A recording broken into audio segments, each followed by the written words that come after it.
Welcome back to AM Northwest. Missing children, suspicious deaths, and doomsday prophecies combine for a twisted true crime tale.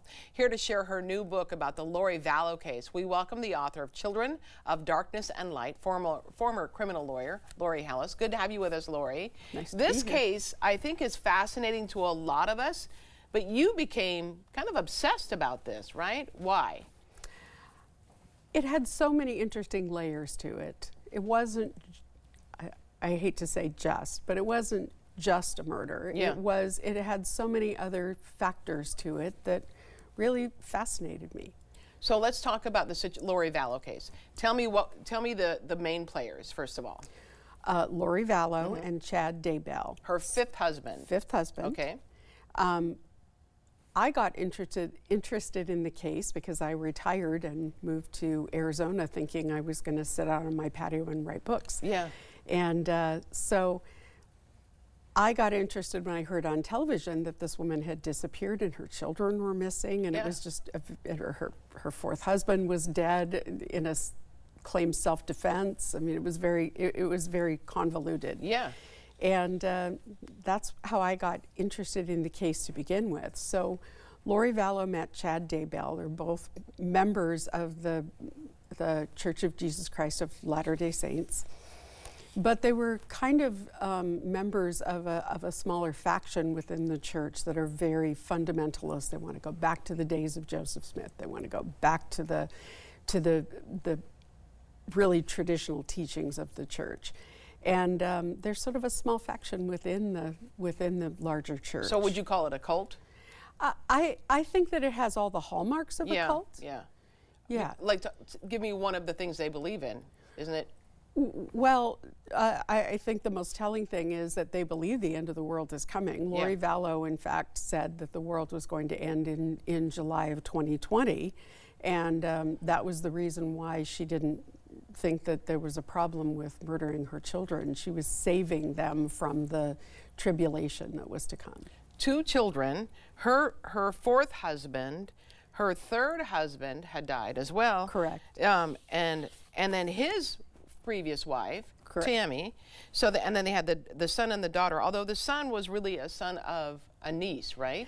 Well, it was a little bit of a complicated situation. Yeah. Lori was married to Charles Vallow, and Charles' sister Kay, right, her son and a girlfriend had a baby. The baby was born drug affected, was taken from the parents at birth, placed with Kay and Larry Woodcock, and at that point, the child had some disabilities, and they felt like it was a better fit for Lori and Charles to adopt the little boy because there were many more opportunities for him for treatment and a lot of other things. And they were just a younger family.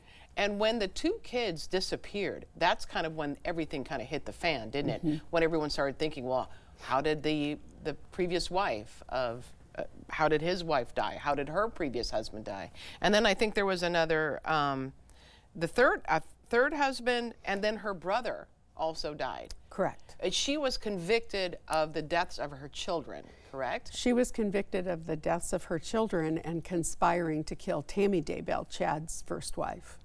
But do they believe that she killed the others as well? Yes, and in fact, she's in Arizona right now facing charges for the murder of Charles Vallow and the attempted murder of her niece's husband. Her personality is rather interesting to me because I remember when this case first happened, I kept thinking, and her kids had disappeared, how does she get away with this? To me, her arrogance about not being caught is kind of wild. She disappeared. They had to go looking for her. Nobody could find the kids. Talk to me about your feelings on that, your thoughts on that. I think Lori was a woman who had always traded on her appearance. She was an attractive woman. At one point, she ran for Mrs. Texas. She always was very fit. She was a hairdresser, so her hair was always beautiful. And I think that she was somebody who, for her whole life, traded on her looks. And I think she felt, and it played itself out in this case. At one point, Charles Vallow said, "I'm very concerned about my wife. I think she's not mentally healthy. I'm very concerned about her. I think she's delusional. And the police questioned her and said, well, you seem just fine to me. And she was cute and giggly and, you know, was worried that Charles had taken her purse and she was missing her lip gloss. And, you know, I think that she was incredibly charming. And people would say, if she's your friend, she's like Velcro, you know, she's effusive and generous and all of those things that mask what else is going on behind. What did you find out about her and this entire case that surprised you and that you think the public doesn't know? I think the public doesn't know how pervasive this doomsday group is within the greater LDS Church. Oh. Because Lori and Chad were not nearly the only people that are involved in this. There is a faction of folks within the LDS Church that really are aimed at returning the church to its roots, that are aimed at preparing for Doomsday. the end of time. And why kill her kids? I think they were in the way, because she had a mission to perform with Chad. Her mission was to go out and gather the 144,000, the people who were going to survive the apocalypse. Okay. And I think they were in the way. And I think she believed that they were going to go to the celestial kingdom where they were all going to be together, because the LDS Church believes that. And so she, in some way, maybe felt that she was sparing them from this terrible tribulation and apocalypse that was coming with wars and rumors of wars and natural disasters and all those things. So we barely skimmed the surface of this. Your book again is called Children of Darkness and Light. We want to tell everyone that you're going to be on Thursday, you're going to be at Powell's Books at Cedar Hills Crossing in Beaverton at 7 o'clock on Thursday. We're going to put all the information on our website at KATU.com. Again, Children of Darkness and Light. Lori Hellis, thank you so much. Thank you. All right, we'll be right back with more AM Northwest. Don't go away.